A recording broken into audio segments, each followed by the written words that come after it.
For example, if I say that let's have a dinner with me, so here I am increasing my own cost, my own expenses, or and I am providing the other person with more benefit.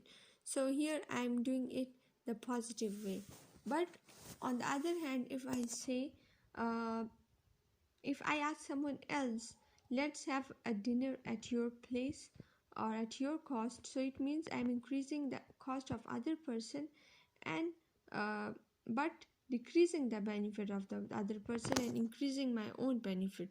So politeness means that you would take the cost, the expenses upon your own self, and you would give the as much benefit to the other person as possible. Indirectness means a degree of politeness on the basis of evaluating the same propositional content under increasingly indirect kinds of elocution. Higher indirectness means greater politeness. If we say that the room needs to be cleaned, instead of saying clean the room please, or go and clean the room, so instead of that you say the room needs to be cleaned, uh, the lawn needs to be moved. So we may use certain words which are indirect, in which we don't assert things, in which we don't force others to do things. So for that purpose, we can say that the more you are indirect, the more you are polite. In the third place, we see optionality. It means how much options are you offering to the other person, how far the performance of an elocution is at the choice of the hearer. Like you are giving option to the hearer, it's up to you if you want to do this job or not.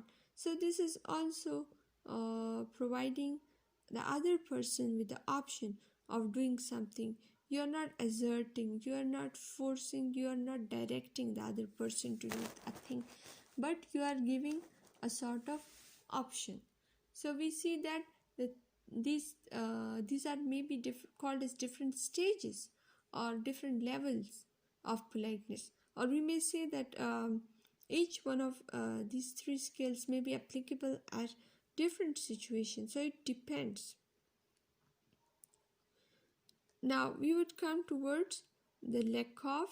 Robin Lakoff is basically a linguist who has given different principles, different maxims for politeness.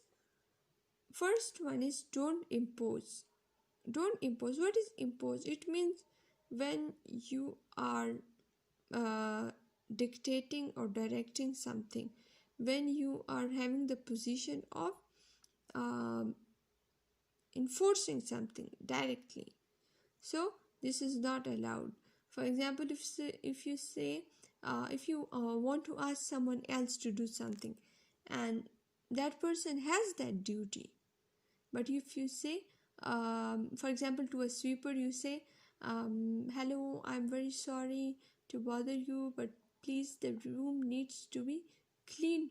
So in this it shows that you are not actually forcing that person who is having that duty to do the task, but you are saying I'm sorry. You are saying things indirectly, and you're also giving respect to that person. So you use such phrases in the start. Would you please do this? Could you please pick up the call? Or I'm sorry to bother you, sorry to interrupt you. You use such phrases in such cases. The next is you may give options to the other person. For example, would you mind if, could you possibly, can I ask you to?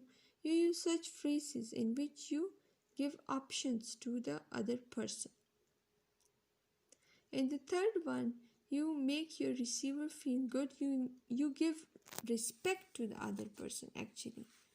In that one, you are actually giving respect to the other person. When you say certain kinds of phrases, for example, you are better at this than me, you are praising the other person, right? And you are actually uh, taking yourself to the lower level, to the more convenient level, and you are giving more respect to the other person. So this is also a very effective um, maxim.